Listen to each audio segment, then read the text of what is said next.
Good. Very good. I'm gonna I'm gonna use this hour as my sanctuary from the world. Nothing else exists around me anymore except for you and this video, and I could not be happier about that. So let me just let me just revel. Let me just I'm excited. I am excited to forget about all of my woes. Please You got a free lot me. of work going on right now, Joey. Dude, I need to talk to you about what happened this weekend. The bachelor party from hell. Dude, Austin, I need to talk to you about what happened this weekend. Now, I am fairly confident that no one pertinent is ever going to listen to this, which makes me feel a little bit more comfortable expressing my thoughts and feelings. Good. So, for anybody who wasn't here last week or didn't get the context clues by what Austin just said, I spent my weekend at my future brother-in-law, my soon-to-be brother-in-law's bachelor party. Him, me, four of his friends, one of whom was his younger brother, went to Pismo Beach. We rented a beach house in Pismo, which is central south-ish California beach town. They're a little bit famous because they have dunes. There's a lot of sand dunes, and there's a lot of people who go do motor sporting on the sand dunes, side by side Polarises, bikes, ATVs, sand rails, what have you. They all happen there, and it's kind of the place to go for that stuff. So we went to not just celebrate a bachelor party, but to go do some ATVing. That sounds great. Have you Until been ATVing before? no, actually I have not. Okay. Have you? Is that a thing that you like? I went once when I was younger, but I don't think I've gone since. So, was it the ATVing that was the problem for you? You know, I'm gonna go out on a limb and say that the ATVing was actually the highlight of the weekend. Mm, The side by sides, which are like little buggies you drive on sand that two people sit side by side, so it's like a small little smart car except meant for dunes. Less excited about that than the ATV. Also, the ATVs you rented were genuinely shit. They were like not very well kept together. But like I had a fun time, like driving around, getting stuck in sand, shifting my weight back and forth, trying to keep my testicles from being too injured by the seat. I had a good time ATVing.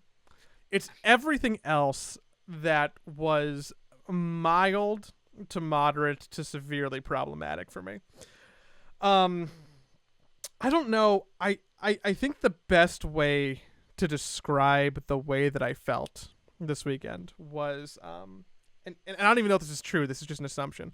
I feel like I must have experienced what introverts feel like when they spend a full weekend with extroverts and they come home and are just exhausted because I was so mentally drained from being around these people that like I didn't know, and also I'll get to are so comically different from that I was just straight up struggling to survive.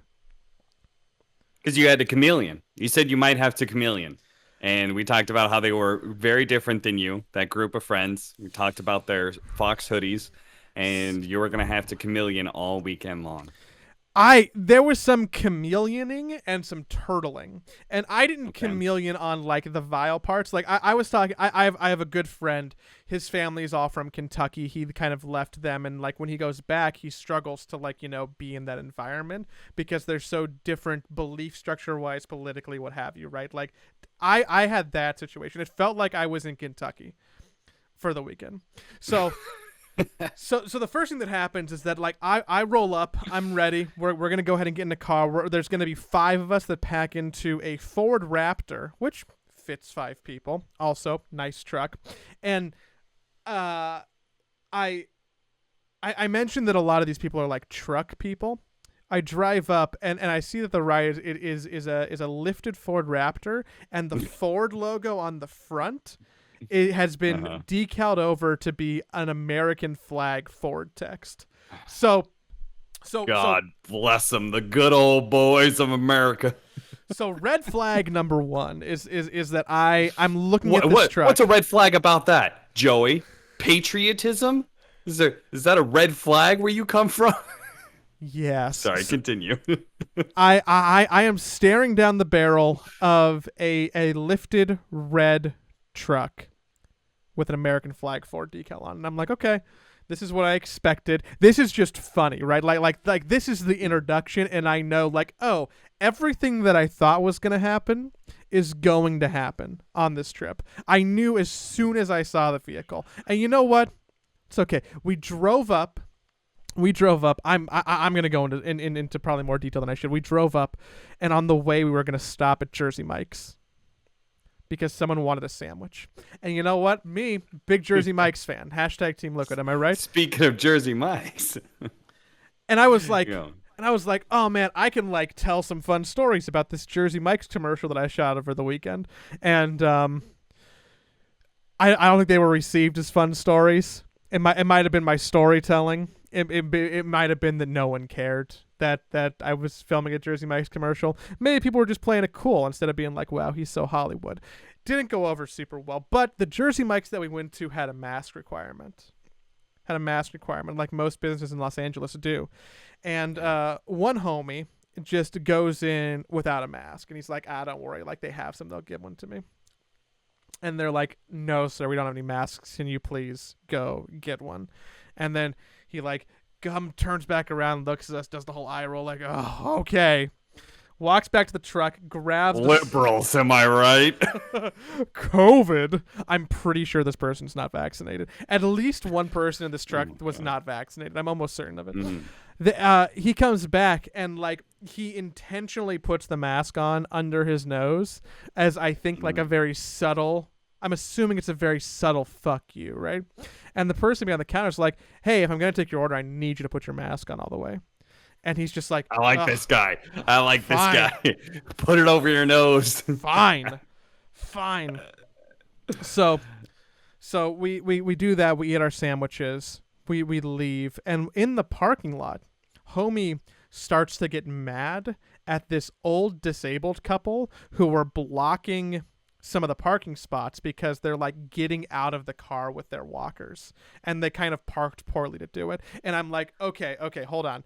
It has been no more than an hour. And not only am I staring into the barrel of an America truck, you also won't wear a mask, hate that people are asking you to, and are getting mad at old people for getting out of a car who needs a walker because they didn't park right.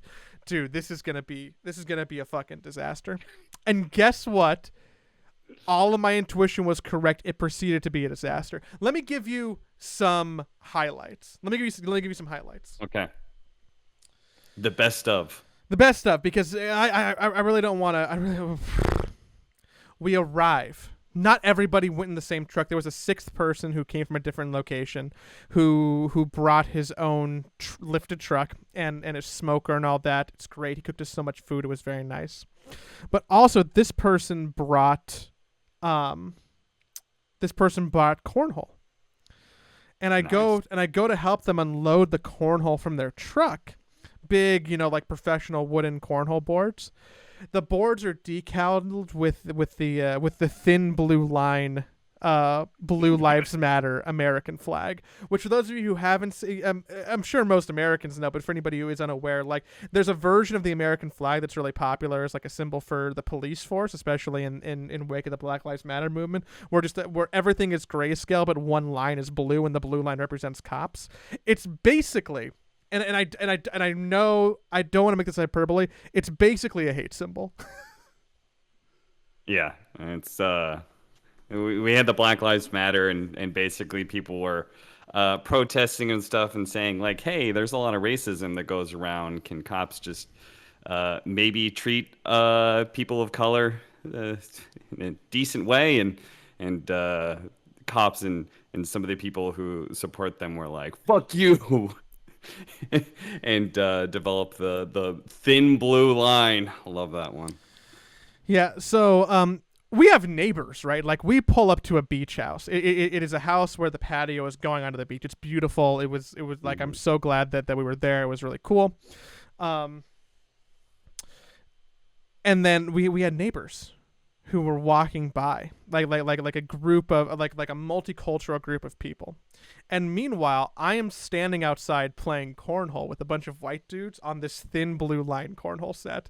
And all I wanted to do was just like walk over to them and be like, "Hey, I just want you to know that I actually don't support that. And actually, this is my cornhole set. I'm just trying to get to know my brother-in-law. I think he's an asshole. I understand what the optics look like right now. I understand that you think with a high degree of confidence that I am a piece of shit, but I need you to know that this is not my cornhole set, please."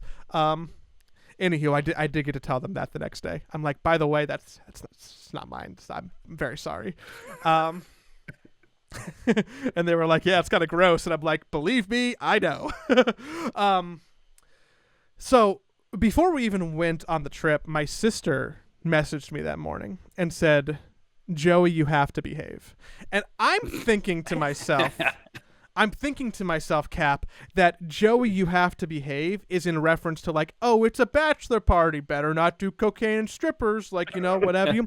No, what she meant is that I could not get in a fight with anybody, and not like a raw, I'm gonna punch you fight, like she's like, you can't talk to them because you won't be able to control yourself, and you will just obliterate them. And God bless. Why was she Tori. okay with you going on this trip then? Why did she not step in and be like, "This is a bad idea"? She suggested that it was a bad idea. Why didn't you listen to her? Why didn't your brother-in-law listen to her? Because I'm in the I told you it was a bad idea, and she had more information and confirmed it was a bad idea. Everybody on the outside was looking at this, telling you it was a bad idea, Joey. You're right. I think that positive things came from it. A couple things. One, I did genuinely get to connect with my future brother-in-law a little bit better, and I think that going forward, our relationship is going to be better. Okay. Big win. That was worthwhile, a value use at the time. Also, I have more experience putting up with people who were like incredibly insufferable. And I think that as a growth opportunity, I was able to just, suppress and bottle. Suppress and bottle, because that's what all the therapists shoot for. Suppress and bottle. That's the life skill that they all want you to learn. Good job, Joey. Okay, touche, point to you. Some other highlights. Someone cheered on a Confederate flag. Of course they did. They cheered it on. We were driving down. How did it come up? We are driving down the beach, because in Pismo you can kind of drive on the beach for little stretches, and it's like 2 lanes on the beach, and coming towards us is a giant lifted truck with like an American flag, a flag that says "Impeach Biden," and then a Confederate flag. And someone goes, "Oh man, that's what I'm talking about," and like rolls down the window, pumps their fists, and honks. The driver did that. And meanwhile, I my window is also cracked. Take it off his cowboy hat.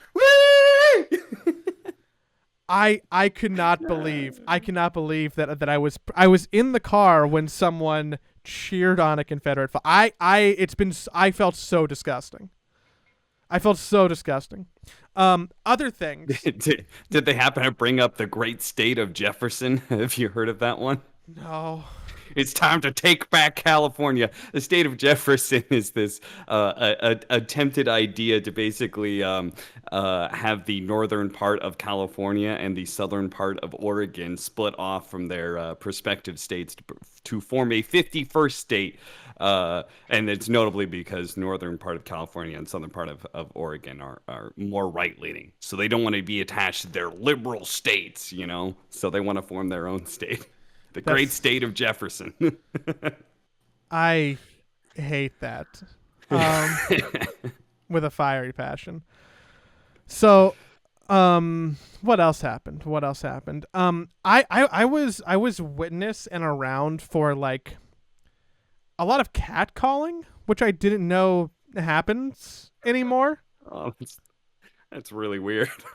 Yeah, like I, I I I think that I was with the men that most of my female friends go, ugh, men. Like those are the people that I was with because every woman felt like we were objectifying her, whether it be like fat shaming, which was gross, or commentating on just people's features, which is also gross, and not like in a oh wow she's pretty, more like a dude look at that fucking badonka talk, am I right, I'd go smash that, yeah dude, oh fuck, like and I'm just like these are like human beings. I, I can't believe like your brother-in-law's friends sound like fucking cartoon characters. What the fuck? Yeah. It's two of them in particular who were like not great. My Mm, brother-in-law was not doing this stuff, but the fact that okay. he was like, these are his influences, these are his friends, right? Like these, Mm-hmm. like Yeah. some of this lives inside of him. And even though he's not the person who's cheering on the Confederate flag, his friend does, like his best friend does that, right? Like that's disgusting. Mm-hmm. That's vile. It's absolutely Mm-hmm. vile. Um, yeah, just like a lot of being mad at people, like everybody's like always like out to get you, or like ah man that bitch keeps on looking back at me because she wanted this table and we got it first, like she needs to just leave me alone. Like I see Jeez. I see your dirty looks, like I get it, I got the table lady, like like or like just road rage that I was watching, like Mm. I really don't get people who are like mad when other people just drive the speed limit, like Yeah, that's fair. That's fair. um I get a little bit of road rage. My father gets a lot of road rage. And that is part of the reason why I keep it to only a little bit because I don't want to be like my dad when it comes to him driving. The road rage is just it's comical when I'm in the car with him what he gets mad at. yeah, it's like these people were just like angry. Mm, They're just angry, and it's hard to connect with them too, because like what am I good at talking about? Um, Media, games, which is a subset of media, politics, which I mm, can't talk about. Um, mm, mm, like general like news, I like pop culture, and like our Venn diagram of interests was much less like a Venn diagram and more like two circles next to each other that didn't really touch, because like all they care about is like trucks and fantasy football and like being racist. So mm.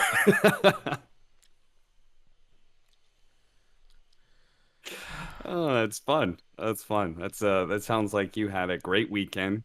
And I don't believe you at all when you say that you connected better with your brother-in-law and you're gonna have a better relation. But I feel like no matter what kind of heartfelt conversation you guys had, I feel like that's entirely offset by everything that surrounded that trip and what his influences are.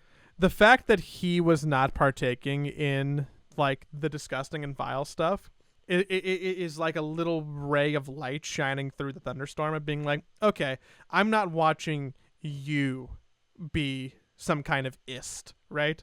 Like Mm. you're not the person catcalling. You're not the person Well, making fun of you're people. You're just he's not the around it. person catcalling when his future brother-in-law is there in the building and he he is yet to marry I'm that man's sister hoping yet. I'm hoping that that's the case. I'm pretty sure Mm, that's the case. He is mm, definitely like the most mild out of his friends, and I think that okay. it's just his influences are bad. His younger brother, though, is definitely more like he leans into being shitty more. But brother-in-law, I think is more mild. So I'm hopeful, but oh man, like I walked away, I needed like the rest of Sunday to just decompress. Like I went to Dairy Queen, I went to like the Van store to look at shoes, I went to the gym, I went on a jog, I rode my bike for almost 2 hours, like I went to bed early, like I needed a lot to try and heal myself because I was just so emotionally exhausted dealing with these people and not saying anything. And at the end, I was like getting much closer to saying things and starting to say things, at least stuff that I felt like, I had some agency to. Like, one of the people was like, "Oh man," like they were talking about someone who was like overweight who was walking by us, pretty overweight, and they're like, "Man, like, do you know about those obesity statistics in America? Isn't it wild that like 55% of the population's obese? Like, everyone's a fat fuck." Mind you, all these people are like bodybuilders that I'm with, and Yeah. and I'm like, well, I'm obese. I'm 5'10" and 200 and X pounds. Like that classifies me as obese, right? So if you're going by the BMI statistics, like, yeah, I'm obese. You're not talking about me. You're talking about that person who's like 100+ pounds overweight. So like, why? Like, who cares? What's your point? And then they're like, and that's the only time that like I talked back to them because I felt like there was something that I could personally chime in on. But like, dude, I don't know how people do it. I don't know how people like I feel like I have a new level of respect for anybody who like lives in and around people who they disagree with all the time. I've really built a bubble. You have built a bubble. I've just gotten very good at the have I ever told you this? There was one time when I was working at Join Dota, and there was a conversation going on. And this conversation, I thought, was incredibly stupid, and it did not paint a person in a very good light. And just in general, I thought it was a stupid conversation. This argument that was happening, and Blitz says that he remembers looking over at me, and I was looking down at my phone like very intent, and I think I had my headphones on or something like that. And he said that my phone was off. He said you weren't staring at anything. You just were looking at your phone intently, trying not to be a part of the conversation. And I'm like, yeah. So when people do those sort of things, whenever like they have conversations like that I'm just like annoyed by, and or I think it's really stupid, or like anything like that. It's like I get the white noise. That person starts speaking and I just get. I've So that's all I get from them. I've taken fake phone calls before to get out of situations, and Yeah. I've done that more than once. Like if I can walk away, I'll be like, oh hey, oh yeah, what's up? Oh no, it's not really a big deal. It's like everything okay? Yeah, sure. Yeah, absolutely. But like, what time do you think you would need me? Oh, right now. Oh, I mean, if you want to send it over later, we could always just like I can watch it down. I can get some notes, and then I don't think the client needs it until tomorrow. Yeah, yeah. No. Have you talked to Heather about that? I can do that for I can riff like that for like 5 or 10 minutes. I've done it before. Yeah. It's a very good skill to have to because there's just too many too many people with wrong opinions out there in the world, especially if it's your family, right? Because you're like, there's only so far you can really go with family if you still want to keep seeing them. Yeah. Well, I survived. I think that you told me 2 or 3 times over the weekend to leave and to get sick. So, I told you should have faked an illness. I made it through legitimately by talking to like 5 to 7 of my friends and just like letting them know the stuff that was happening, just so that I could tell someone in the moment instead of think about it. Mm-hmm. And that Yeah. found that was a helpful strategy. But I just talked for over 20 minutes about nothing that's important aside from my own mental health. But rumor has it that people can buy TI tickets, and like talent was. Hold on, wait a second. Did I just take the top of this show being selfish and talking about myself when really I should be here praising you, Cap? TI-10 talent inviting. Who would have guessed? Who would have thought? I was on the edge of my seat. I didn't know if you were gonna get bumped for someone, but you did it, It's buddy. true. It's true. I did it. I locked it down. Another TI, baby. Done it again. The as one Reddit comment said, why did he get invited? He didn't do anything all year. Which we'll get into that in a second. We'll talk about the TI invites, all that infuriating stuff. But I also had a very exhausting weekend, though I did not go I should have anywhere. asked. I was casting some Mobile Legends Bang Bang. I love that Bang Bang is in the official part of the title. I know, me too. She shot me down, bang bang. Like, Slacks and I would just talk to each other whenever we wanted to play together. She's like, "You want to bang bang right now? You trying to bang bang, bro? yeah, dude, get on that bang bang. Come over, let's bang bang. You want bang, bro?" It's That's a different yeah. website, I promise. It's a great title. Especially when they also have a character called Uranus or Uranus, depending on your pronunciation. They have a hero that's actually quite a good hero called Uranus, and they also have their version of Roshan is called the Lord. Everyone just refers to him as the Lord. So as you can imagine, I had some fun with mixing up that combination of phrases. Bang bang, my lord. What? The Lord's coming for Uranus. Watch out. Oh man, What? that was a fun time. Fun time. Also incredibly stressful, and Walk. incredibly tiring. So walk me through what you did this weekend. Like, so were you? Was it just Saturday, Sunday? Was it Friday, Saturday, Sunday? What were your responsibilities? Like, what were you actually hired to Uh, do? First responsibility was Wednesday setting up that. So all the equipment, if I've already taken it down and put it back in. Basically, I had a bunch of lights and a green screen, big old green screen behind me and everything. So that was like sort of a tech rehearsal. Then we had an actual rehearsal on Friday where we had to, go through things. So that was probably about 4 hours of work. And then Saturday, starting at I think call time was 9:30. We started at 11. We did another rehearsal and then started the show at 11. That went till about like 4 or 5 p.m. And then Sunday, for whatever reason, we started at 1 p.m. And then we ended up going to like 8 p.m. So it was four best of threes on the first day, and then three best of threes and a best of five.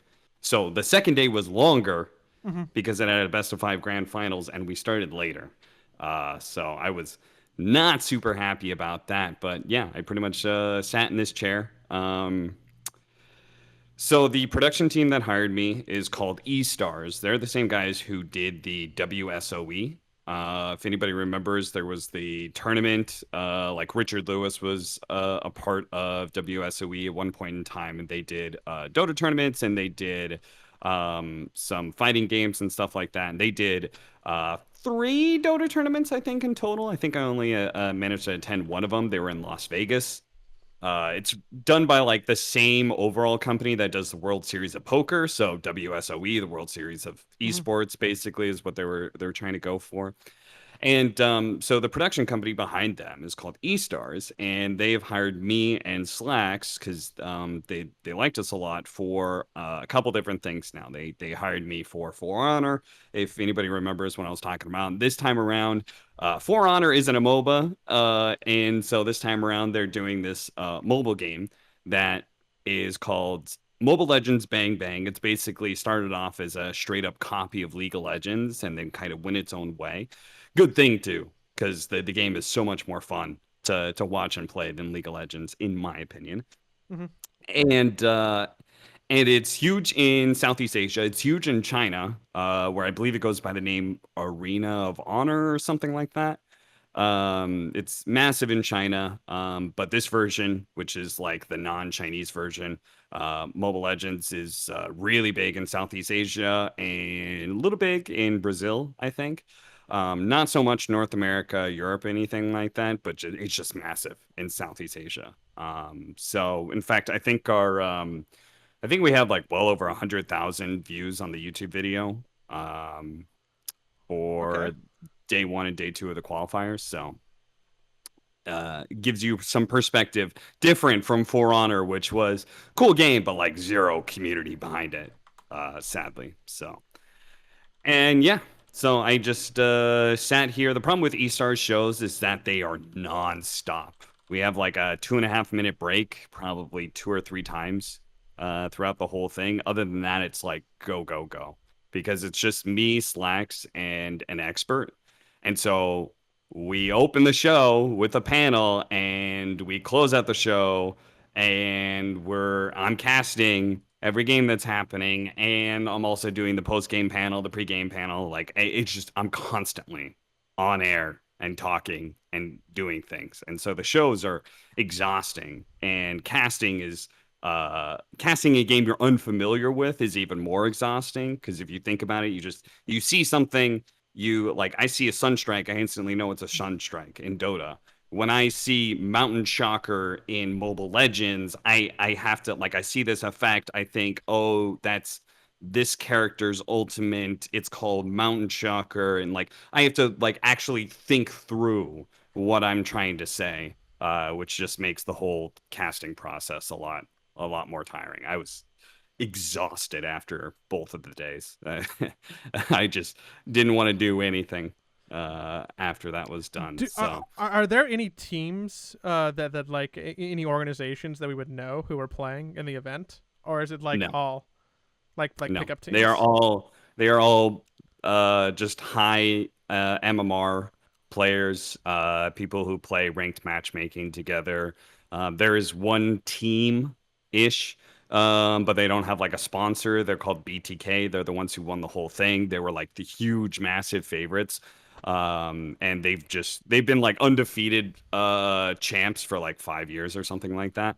So they're like the five-time, I don't know if it's 5 years, five-time world champs or NA champs rather.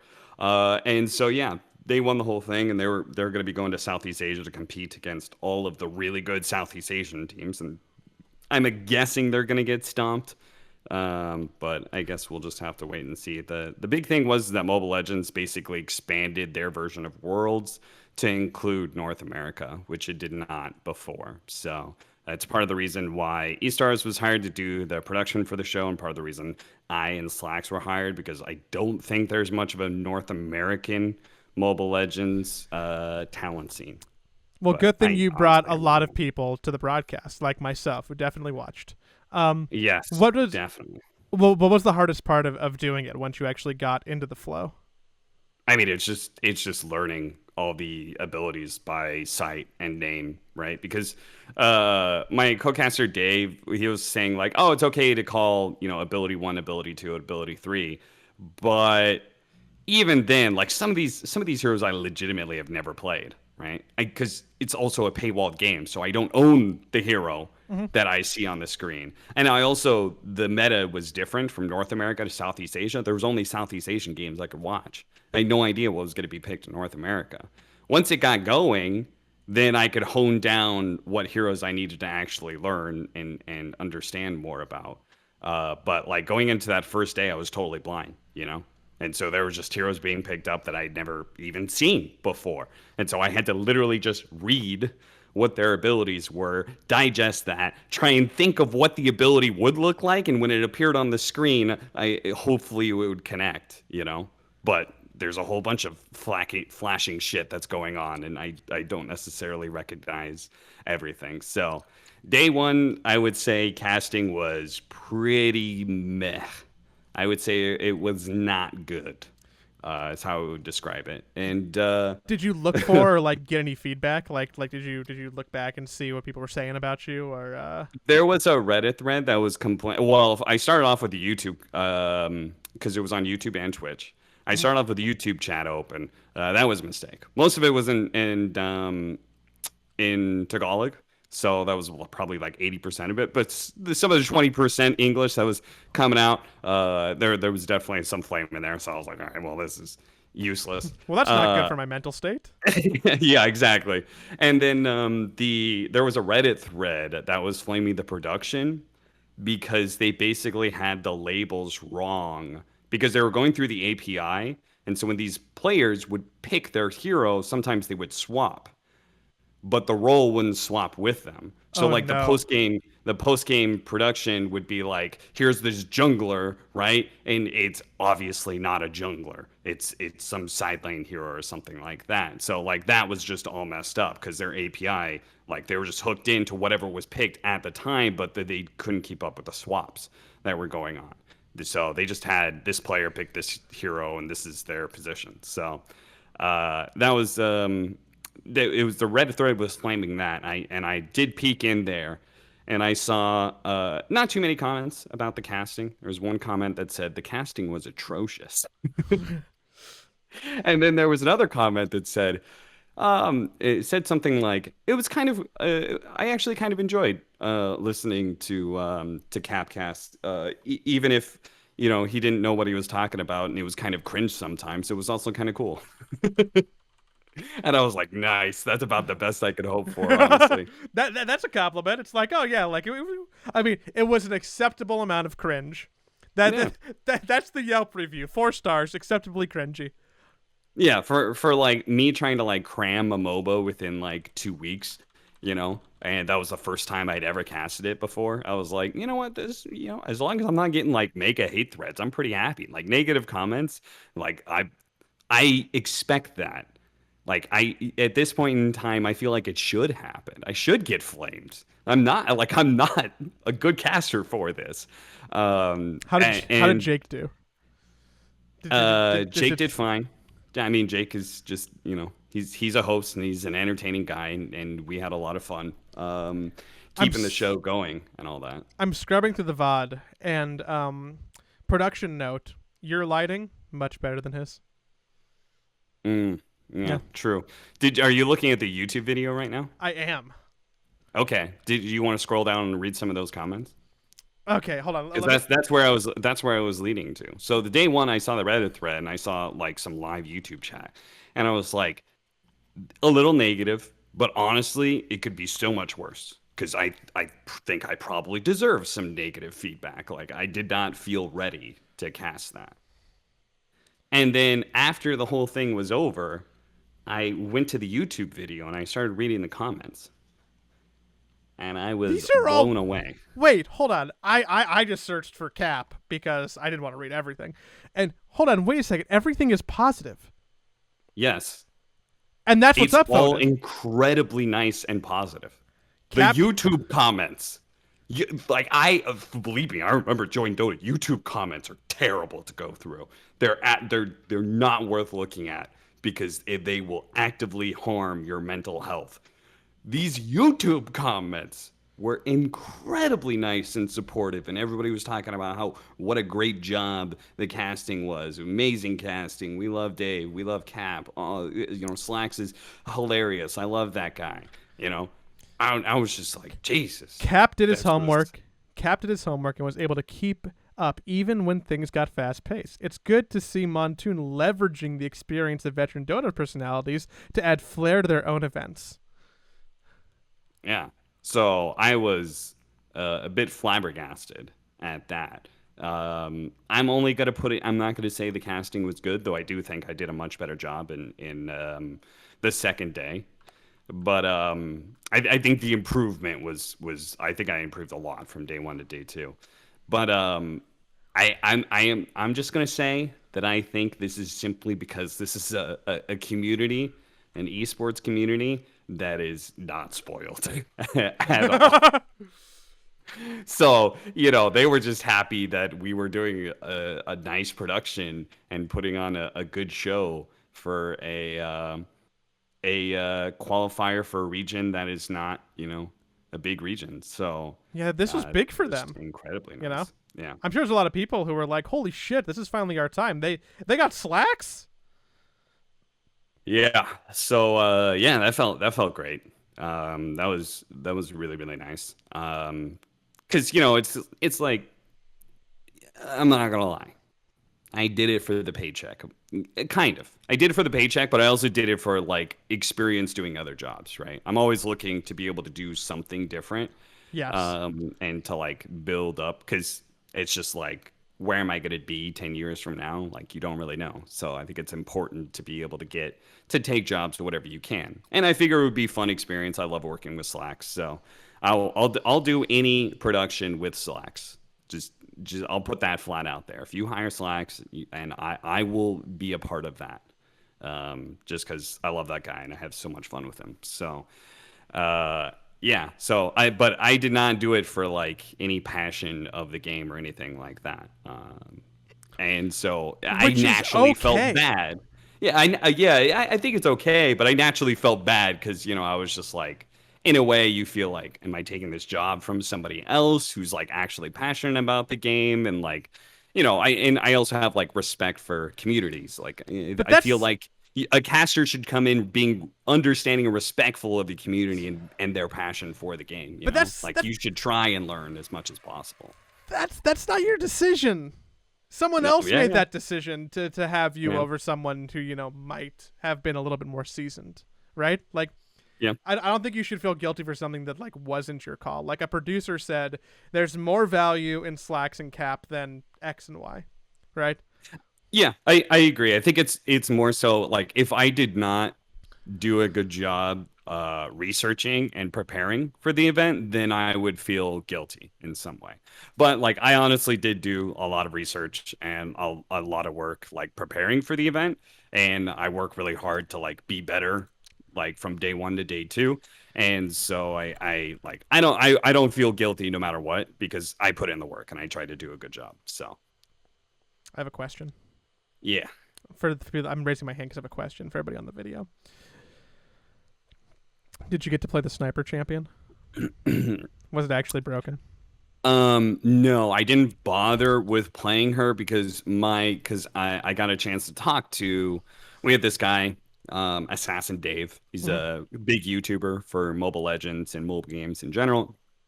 And I was asking him about the meta, and he said she's probably not going to get picked at all. So I didn't bother even touching her because like I didn't want to put like I'm trying to soak up as much as humanly possible. Any information that is not going to be useful is bad. And then she ended up getting picked anyway. So she only got picked once, but she did end up getting picked. And I was like, son of a bitch. I I could have really should have prepped. played her. Fuck. So yeah. So that was a lot of fun. It was hellish doing it. It's just it's a lot of work. It's a lot of on air time that's just constant. But yeah, it was pretty fun. I would do it again, honestly. Mobile Legends is like very fast paced. So, it actually will exceed Dota's pace when it comes to kills per minute, as you would kind of expect from a mobile game. Um, but yeah, games are anywhere from like 15 to 30 minutes, and there's like, probably anywhere from 40 to 60, 70 kills. So it's just nonstop action. So it's pretty fun in that regard. Well, I look forward to not downloading it so I can keep playing Pokemon. Um,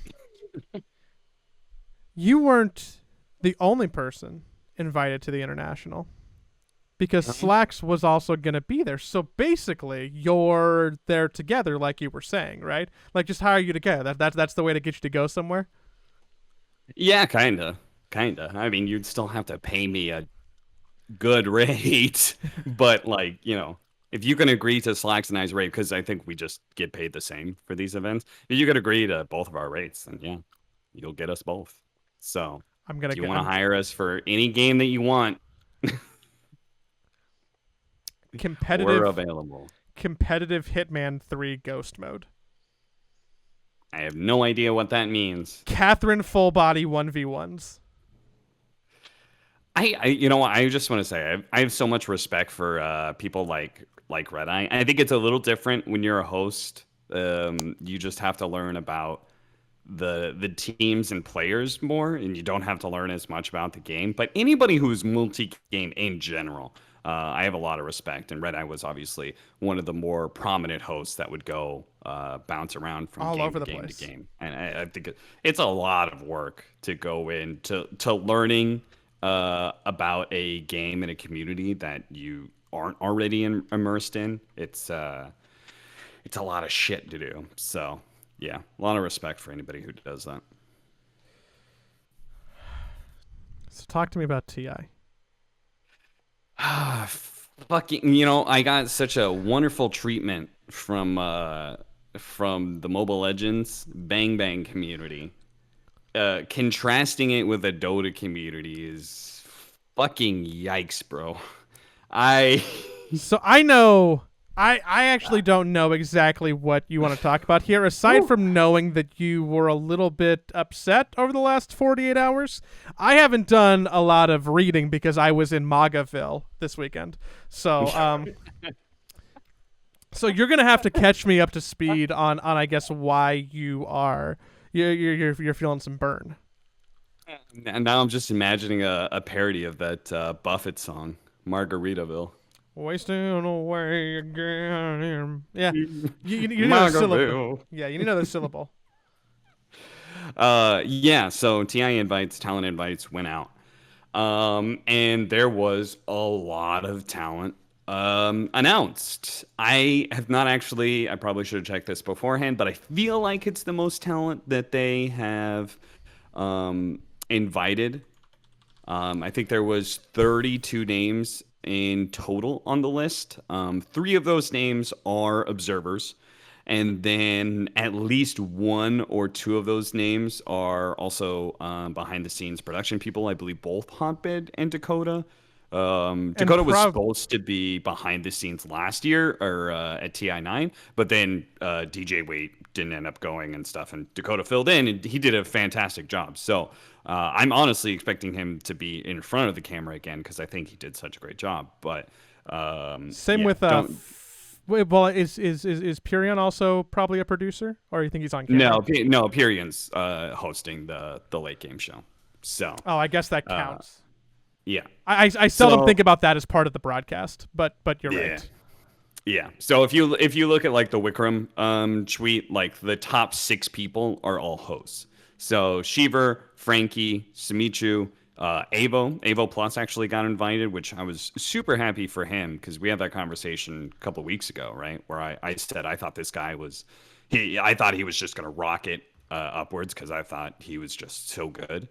Mm-hmm. And I said I would probably be working with him sometime next year, and turns out I'm working with him this TI. So he's going to be a host, not actually a caster, but a host of some kind. Super interested to see what Valve does with him. Slacks as normal, and then Purion Flax, which he's probably for the late game show because I think that was a really great show they put on last year. So yeah, those are all your hosts. And then there are, again, some observers listed at the end. And then for whatever reason, there's Hotbed right there in the middle, though pretty sure he's just doing like interviews and stuff like that. So, yeah, the list got announced. There's a lot of people there, but not enough people. Not enough people for Reddit. Reddit was very mad. Why Very didn't you mad. hire everybody? Is that what it sounded like? Yeah, it did kind of sound like that.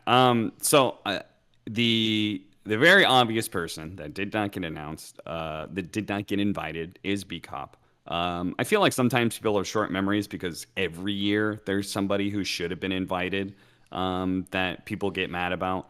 However, this year was particularly vitriolic because it just slides into the pre-existing controversy, and saying controversy, but sometimes I want to say conspiracy theory, that all of the talent hate Southeast Asia and work together in a cabal of nepotism to only get our best friends hired. And anyway, Wait, the whole thing that's just devolved that's real not badly true. because it's, well, sometimes it's true.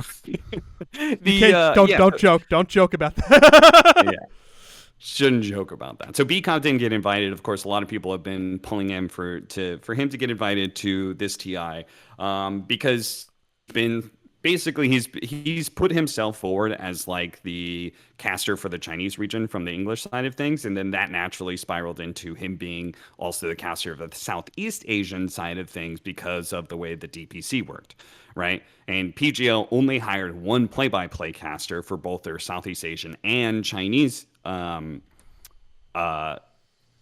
DPC Mm-hmm. regions, right? And that was Bkop. So Bkop effectively became the play-by-play caster for both of those regions. He did both the seasons and he did both the regions, and they didn't have another play-by-play He caster, might have been the person right? who worked the most games in the DPC this season. Yeah.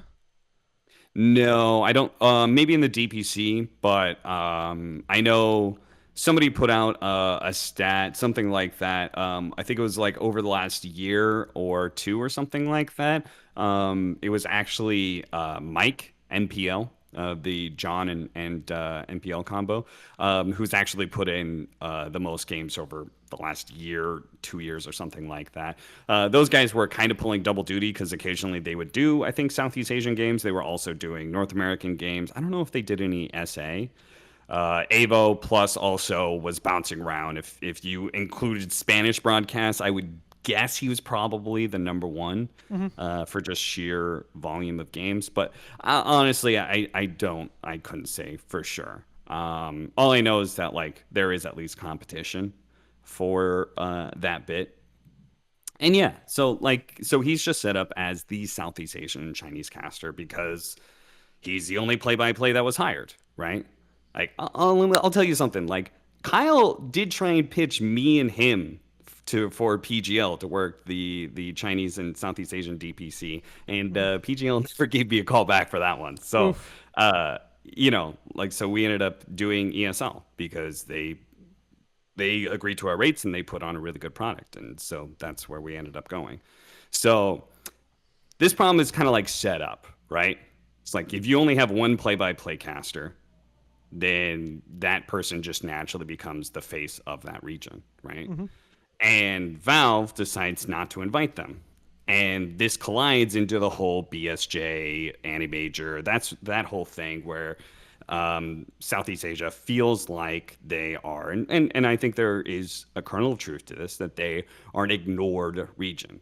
Um, the truth is that you're not the only ignored region. I think every single talent working a region, no matter what region they're working, probably is not paying attention to every other region. Yeah. There's just too many games going on. There's just too many games. You're like, you want to do the best for the region that you're covering, and that means that you don't get to be able to watch every single game in every other region. That's just the way it goes. Even the casual viewer doesn't do that because, again, I had the Reddit comment that was like, "What has Cap done all year?" And I'm just like, "It's a really weird comment considering who worked both the DPCs." He's like, "Besides that invite to the Any Major, what has he done?" I was just like, "I I did work Yeah. both seasons." What do You must not mean? watch Europe, sir. Yeah, there was a hefty amount of irony, I think, in a lot of these comments where basically people wanted to be able to say Bkop should have been invited and they would tear other people down. Now, there's no problem with like wanting somebody to get invited. This, again, happens every single year. Somebody who works hard and is probably deserving of an invite does not get invited. Can I do it? Can I be the Yeah, example? yeah, go for it. Why the fuck's Peter there over Bkop? Oh my god. Like, Jesus. What did he do all year? Bkop literally casted, like, every game in SEA and fucking PPD nepotism, am I right?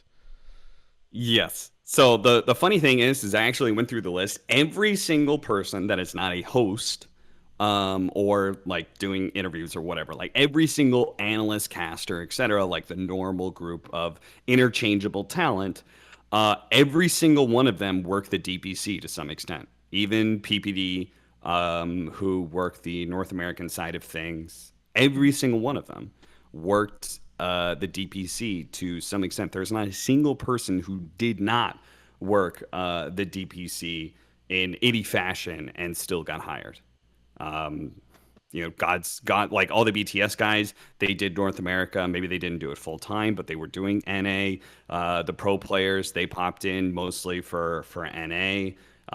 Some people are like, why is Gareth there? Well, he did all of South America. And the thing is that people would just like tear down other talent and especially talent that were not in the same role as Bkop and shit all over them. And then again get into these conspiracy theories of nepotism, which is funny for TI invites because I feel like TI invites usually have the least amount of what is traditional nepotism. Yeah, And part of the yeah, sorry, go ahead. I mean, like most of the time, every TI you see people who are just fresh, right? Like, oh hey, look, it's Chobra. Oh hey, look, it's Red Eye. It's DJ Weed. It's Day Nine. It's if Sumi didn't work one of the majors, it would have been like, oh hey, it's Sumi. Right now, it's hey, look, it's Frankie. Right? Like there's always Ooh. people who are kind of brought in for TI. Yeah. There are people who have no connections, or at least very little connections to the traditional Dota talent, and are brought in because Valve just thinks they're good, right? They've showcased it in other esports. They have a tendency, again, I like to kind of say that it seems like Valve doesn't like a Dota hosts. They'll just constantly be pulling hosts from other games Mm-hmm. into for TI, and Frankie's the newest example of that. The thing is about nepotism in a talent industry,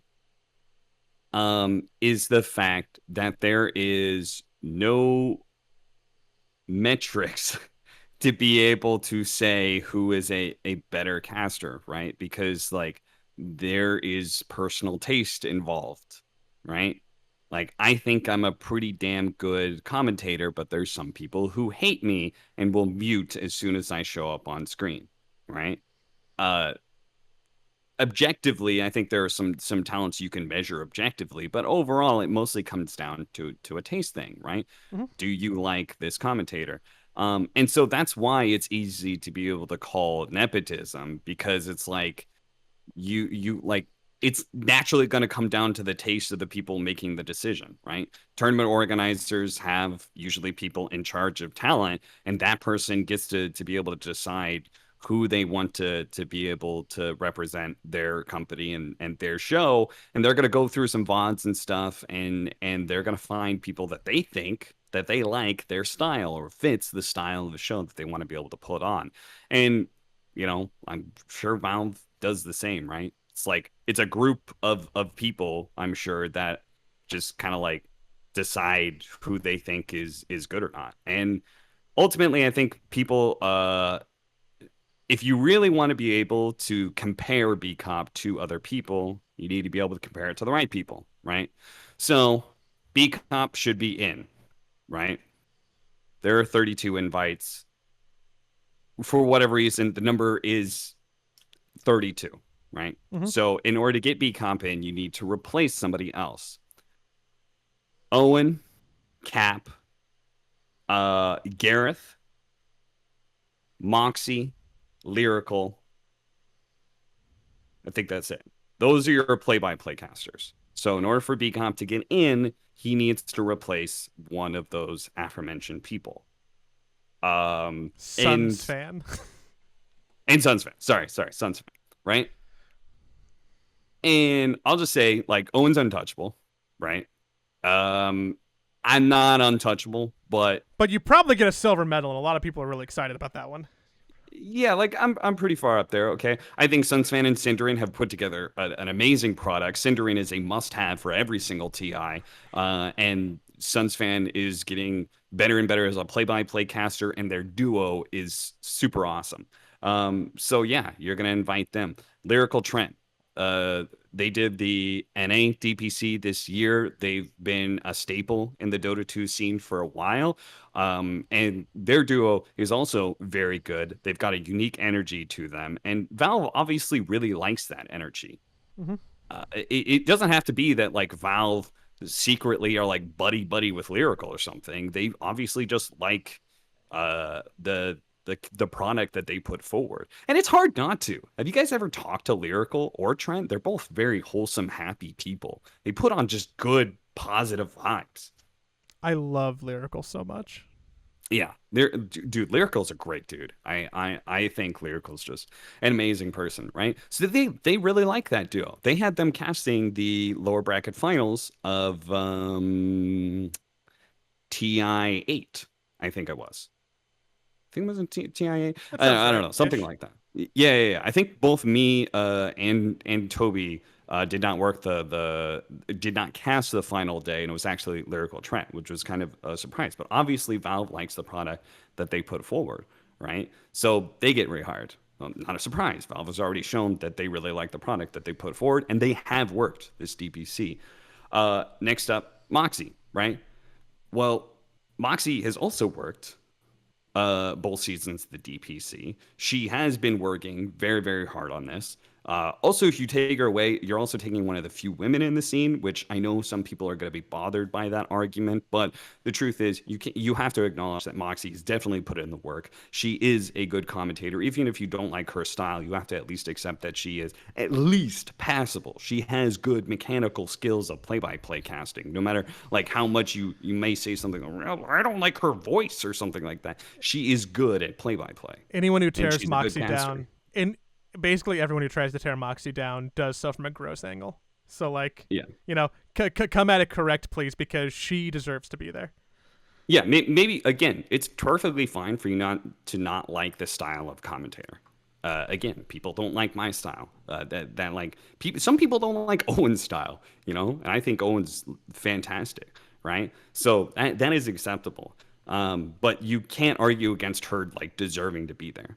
And so the last one, and probably the guy who's probably going to get picked on the most for, why isn't Bkop in compared to X person of an actual valid candidate. I see most of the people complaining about Effie being invited just because she got invited to major for free and whatever because Kyle something, and now she's just working TI all of a sudden. Like, you guys not remember all the Reddit threads that were going around at the Animajor?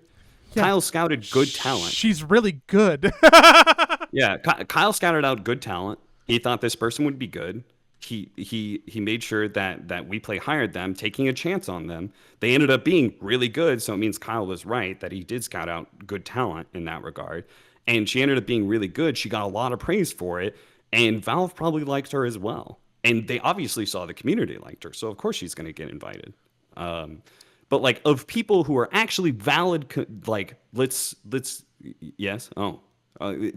people who are actually like valid to choose would be like Gareth, right? Like, Dad? Why is Bkop not there? Why isn't he there instead of Gareth?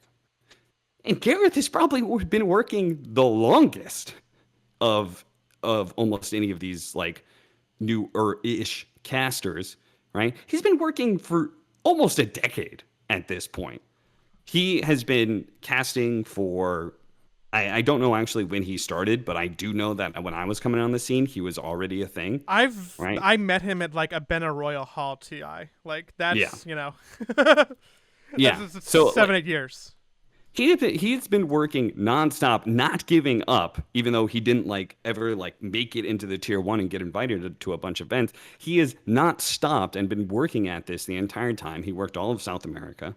And I think he put on a pretty good product with him and 1437, who I was actually surprised was not invited. And so, yeah, he got invited too. You can't claim nepotism on that one. You cannot claim nepotism because I doubt Gareth has any connections to Valve, as most casters do not. Valve, you guys think the community is Valve is so mysterious, they don't talk to you, but you guys think they magically talk to the commentators? No. They think they magically talk to the talent? No. They don't got time for that. For the most part, they're as isolated to Valve as large parts of the community are. They are as unknowing of what goes behind the Valve doors as everybody else. So, Gareth worked his ass off for years and years and years. He finally got a bit of a bump, has gotten an opportunity, and Valve decided to hire him. I personally was quite surprised that Bkop was not invited, because I think he's a good commentator. He's worked all year round, and there's a lot of people pushing for him. That's the biggest reason, right? The community clearly backs Bkop. So I was surprised he wasn't invited. But to be disappointed is different than being accusatory and being this is all nepotism. Somehow this is Kyle's fault. What? Can I put forth a better argument? Yeah. Can I think I can solve all these woes real quickly? Man, how come they couldn't have just hired 2 more casters? Done, right? There's it's why are you competing for a certain amount of spots when really what solves this problem? Money. What do Valve have infinite amounts of? Money. All you have to do is just agree to pay 2 more people. But then that's a slippery slope, right? Because then the Yeah. bubble shifts to the next two people.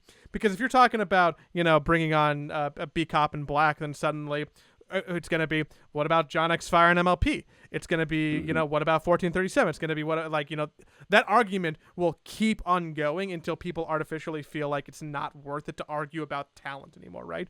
But every TI, we have this thing where someone is just on the bubble and gets left out. Yeah. And you're right that, if you look at the amount of work put in, it's really hard to not argue that like Bkop couldn't be here. Like I understand a lot of people who were upset about him not being hired. I think that that's valid. What bothers me is the same thing that bothers you, is that you have to like put people up like they're fucking in Street Fighter, and it's like, Gareth versus Bkop and fight. Like, no, like that's not good for Gareth. It's not good for Bkop. It's not good for you because you're making a shitty argument. Like, there's other ways to go about it, and it's a bummer that someone is always not there.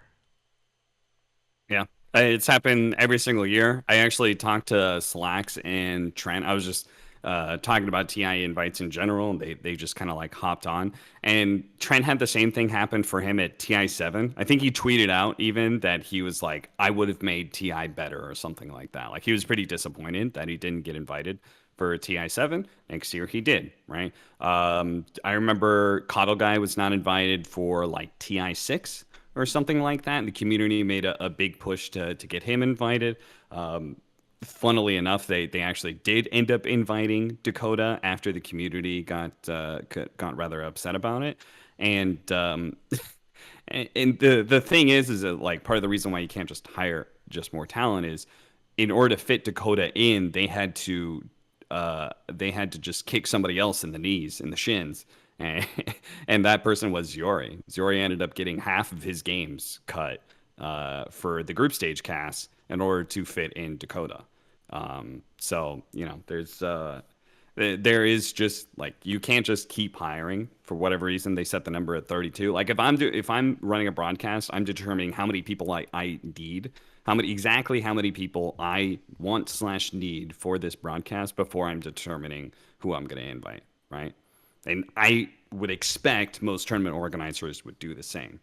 So they will, for whatever reason, they happen upon 32 or 28 or something like that talent that they needed, or maybe more like 22, like basically interchangeable talent, or 6 play-by-play casters, however that number goes, and that's what they decided on. And yeah, so the community just got really, really fucking gross. I don't care if you're insulted by that. I think this whole fiasco that's been happening for the last week was pretty disgusting.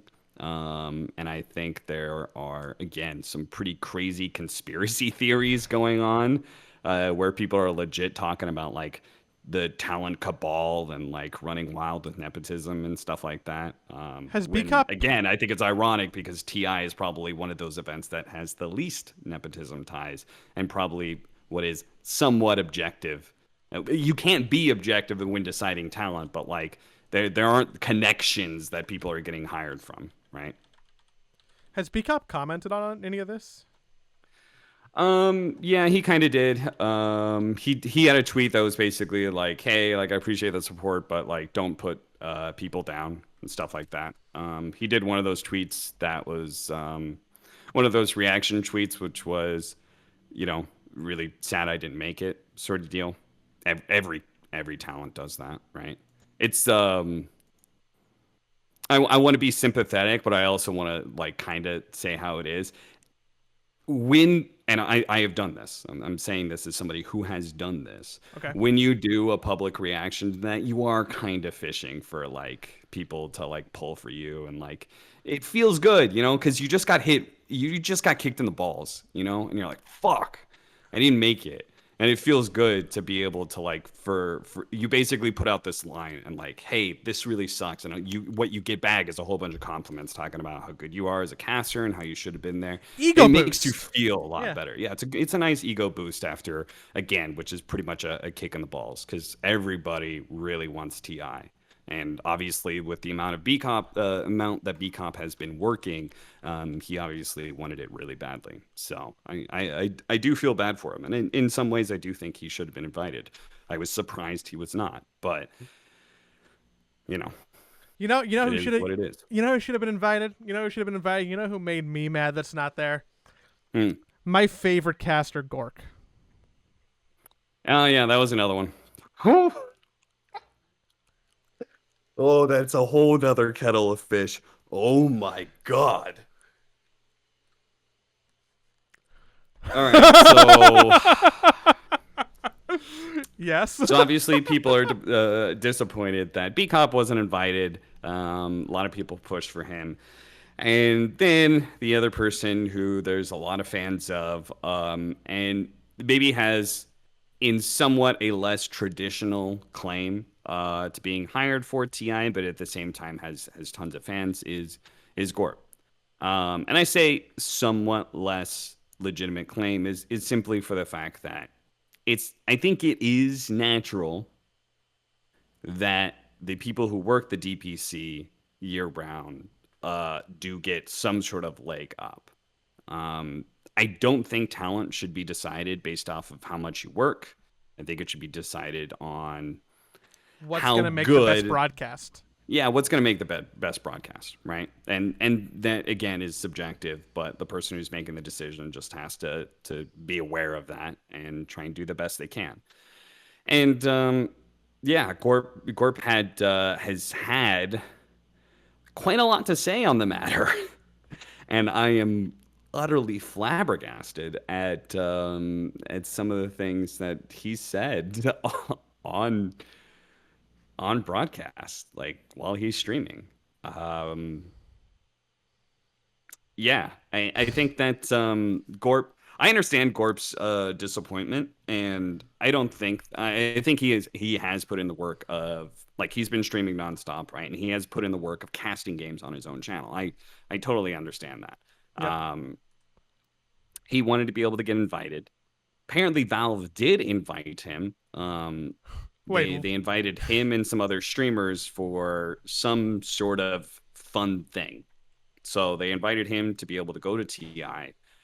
He says there wasn't any money involved, but I kind of doubt like money was a problem. I feel like Valve usually compensate for these sort of things. But either way, like he says that they were invited and that they like streamers were invited and he wasn't happy to do whatever Valve wanted to have him involved in and he wanted to be more involved and he pushed for that apparently and he says that he went back and forth with he said Bruno and then he straight up put like what Bruno's messages were to him or emails or something like that Oh, on don't air, which is like really fucking weird. do not Like do that. leaking private correspondence in any sort of situation is always like a Do fine line to not go through. do And I don't that. think there was enough of a grievance to be leaking a Oh, private messages between people. That was like so I was blown away by that. I was just like, what the fuck? Like that is just super weird and I don't like I get he's disappointed, but I guess I don't feel bad for him because he was invited to do something, and you're not going to get 100 to 0. Like you're not going to not work any events at all. And I know he's been invited to events, like and to not work any events at all, and then just straight up be able to cast. I know he didn't say he asked for much. He had cast a game or something. Even that is like well, you haven't like been on a professional broadcast. You haven't been on a panel. Like this is a live event. People want to be able to see some sort of like, oh, that's what I can expect to see from that person. I get that streaming is a live affair and stuff, but like it does make sense not the that Valve same. was like, Not the yeah, same. Not the same. not the same. I Not mean, the you're same. talking to the production man right here. Why Not is the that same. not the same, Joey?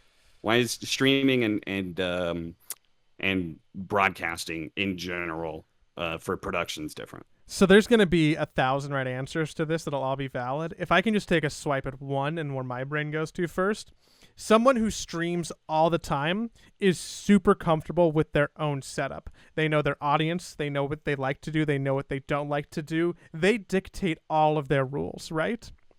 Mm. As soon as that person gets into a situation where they are no longer in control of the product and they either have a producer in their ear or like they just need to be on they need to be withstanding the stress of like, hey, I'm the person talking in front of a million people right now. That's different. It's not the same. It is not the same skill set.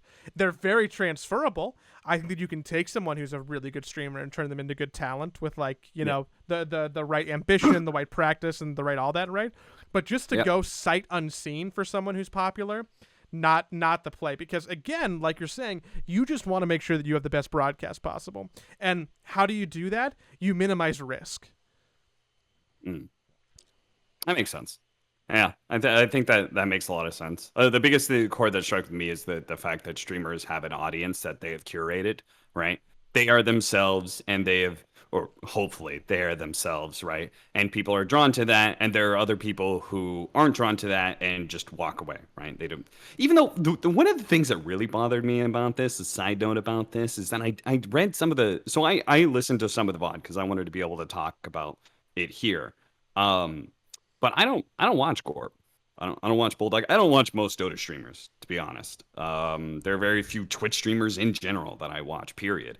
And what really fucking bothered me, I thought Gorp was honestly pretty. I think he was acting pretty entitled. But what bothered me more was like a whole bunch of Reddit comments like psychoanalyzing Gorp and like talking about like you could really you're like, I agree. I feel like he was being a bit entitled, but I see all these comments were like, oh, you remember that instance of blah blah blah, and like you could see over the last 6 months or something like that, and it was just like, if you don't like him, why do you watch him? Like that actually bothered me the most out of this entire situation was the Reddit comments who were clearly really knew Gorp, or at least thought they think they do, in this weird parasocial relationship that is streaming, right?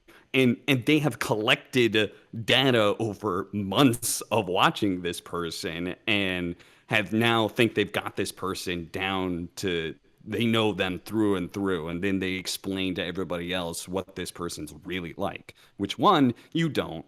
I don't care how much of the streaming you've actually watched. That's not actually the case. And two, it's like, you're obviously like bothered by some of the character that you see there. Like, why do you watch? Like that part bothered me a lot. I was just like, this is so. It felt so weird and gross reading people. There are a lot of people flaming Gorp, which is why I don't want to go too far in on it. I think the community's kind of already easy target, saying way more than they need to say. But yeah. Can I hypothesize about the idea of Valve wanting to get streamers out to TI to do for fun content? Yeah, go for it. What a fun way to take away any broadcast competition. If you invite Gorgc, no, like you're laughing. Yeah, no, I agree. But like if you take Gorgc and Bulldog and other popular streamers and fly them out to TI, give them a nominal amount of money, put them up, give them a ticket, let them hang out with their friends for a week, they're not streaming. They're not streaming over your event. I will say I don't think TI has to worry about that, but yeah, I would say almost any other like regular tournament organizer, that would be a legitimate play. And it's probably a play that, again, I don't think, like, I know tournament organizers have offered money to streamers just to not stream their event. So, like, I have no doubt that sort of idea has probably been put out there. But I'm not sure if streamers would actually take up on it. I think it's only because of the fact that it's TI in the first place that they would even consider it. So, yeah, it's also very similar to those casting competitions. It's kind of a similar thing. It's a very shrewd way to be able to save some money. I don't know. The one thing I do know is that we've been complaining about stuff for almost an hour and a half. So some people are going to be very excited about that, and other people are going to be like, Jesus, are they ever going to shut the fuck up? I got to go cook dinner. So for the latter, we should probably let people go cook dinner or do whatever else they're doing. I should mention that I listened to the album you suggested at the Oh gym. yeah, yes. Our media recommendations. What'd you think? I think that I need more of an intro course to hip hop from you Mm. How much hip because hop do you listen to? minimal, like truly minimal. Like Okay. significantly less than you do. Because here's the thing. The thing is that I recognize that I think a lot of times when I listen to new music, I at a base Mhm. level don't like it until I listen to it a couple times. Even with albums I Okay. like, I feel like first listenings are never great. So I listened to the first half of the album twice during two different gym sessions. And like I enjoyed the music in the sense of like, oh yeah, like I'm moving, I'm lifting weights, like this is cool. But I never had a moment of like, oh man, this is super sick. And I don't know if that's because I'm just not trained or have enough of my like own curated hip hop taste to be able to understand what I like. Because I was just Mm. able to identify like, those are cool beats, or oh, that was a smart lyric. But I feel like that's not enough to come to like a full media experience. So maybe I need maybe I need more of like a Caps Hip Hop 101 and then like work my way into enjoying it broader more. Because I've never sit down and tried Okay. to do that. I've never sat down and tried to be like, let me get into this genre of music that I don't listen to a ton outside of like either certain artists or like, I guess certain artists. Hmm. Okay. That's an interesting idea. I don't think I I feel like when you're describing it though, you were like, that's a smart oh, that's a really cool beat, good lyric. And I was just like, yeah. What else? What else is there? What else are you expecting? I'm not sure what the rest of the tie-in really is. Like I if you're enjoying the sounds and occasionally you hear a lyric or something that strikes a chord with you and like the words that are being said resonate in some way and the instruments that are being played makes you bob your head or dance side to side in some way. For me, I'm just like, okay, what's left? Okay, I'm realizing what you're saying is a very fair point and correct criticism.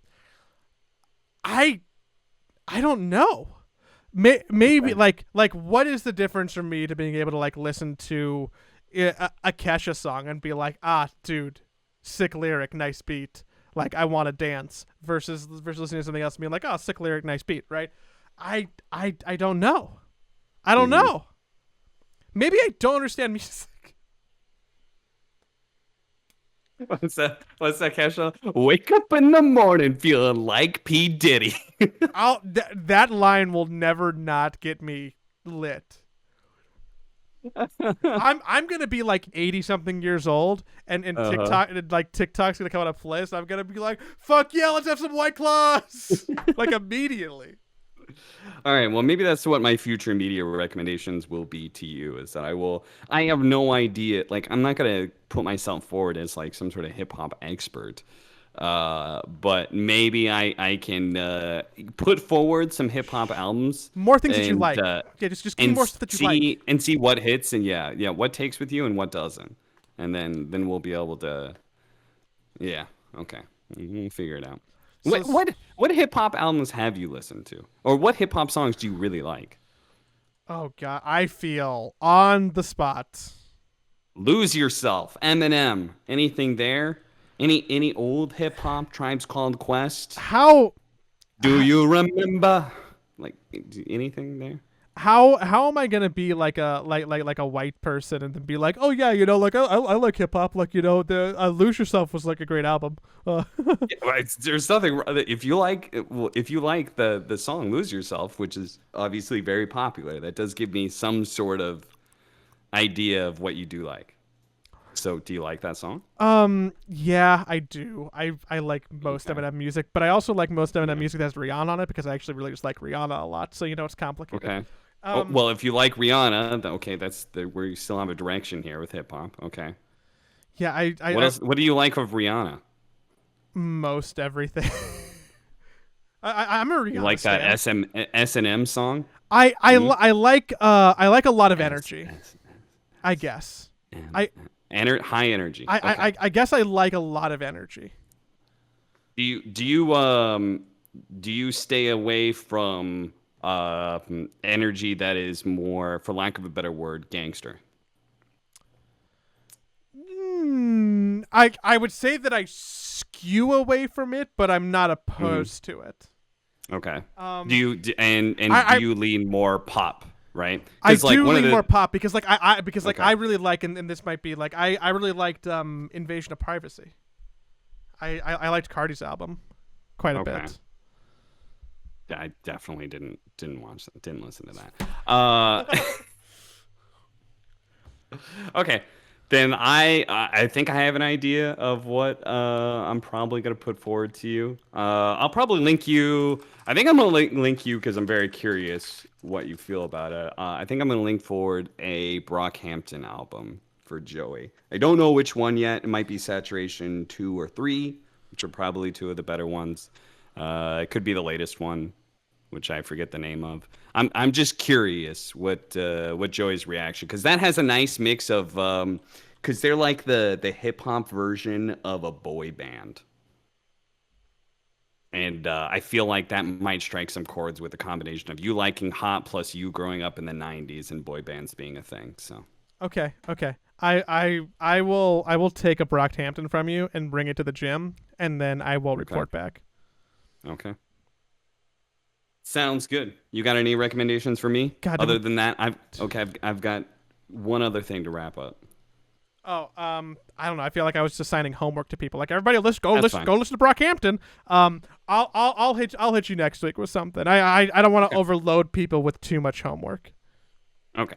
Final thing I have is coming up. I just want to say that I am doing the show at BTS, the OpenAI show. It's already gone up on Reddit. Basically, there has been a documentary put together about OpenAI and their experience in Dota 2 and their sort of journey from starting off in the 1v1 mids at TI 7, and then losing at TI 8, and then being able to take on the world champs OG at that OpenAI event that they did. So I am both going to be hosting that. I'm actually also in the documentary a bit as well. I will just say that the documentary is fantastic. So I would highly encourage people to actually tune into the broadcast. You know, you can tune out the beginning and you can tune out the end, but we are going to be showing the actual documentary on the stream, and I think that is really really good.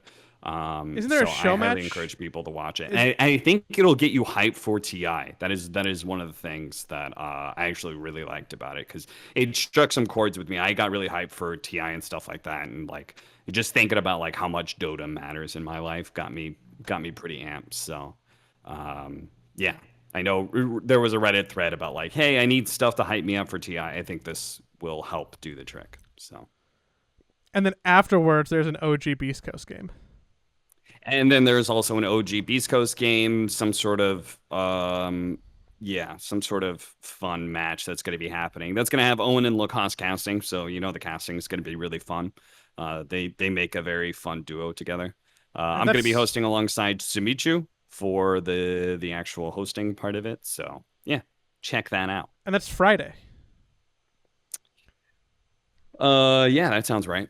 Friday the 24th, September 24th. Anyone who's listening to this podcast late, like you go watch the VOD. But if you're watching before Friday and you're listening the week this was released, you should go check it out.